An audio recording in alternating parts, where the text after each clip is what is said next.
জাহান্নামে ফেলবে তাদের মুখের ফালতু কথাবার্তা। এজন্য নবী বলেন, দুইটা জিনিস হেফাজতের গ্যারান্টি যদি উম্মত দিতে পারো, আমি জান্নাতের জামিনদার হয়ে যাব তোমাদের জন্য। জাস্ট দুইটা, বেশি লাগবে না।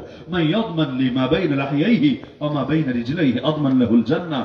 আমার জন্য যদি দুইটা জিনিস হেফাজতের জামিনদার হতে পারো, এক নাম্বার হলো জিহ্বা, দুই নাম্বার হলো লজ্জাস্থান।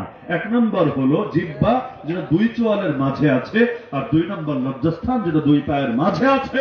নবী বলেন, এই দুইটা জিনিস হেফাজতের দায়িত্ব নাও তুমি, আমি জান্নাতের দায়িত্ব নিয়ে নিলাম তোমার জন্য। তাহলে নিয়ত করে ফেলেন, ইনশাআল্লাহ কথা হেফাজত করবো আমরা। জান্নাতে যেতে চাইলে কথা বেশি বলতে হবে নাকি কম বলতে হবে? কথা যত কম বলবেন জান্নাত তত সহজ হবে। কথা যত বেশি বলবেন জান্নাত তত কঠিন হবে।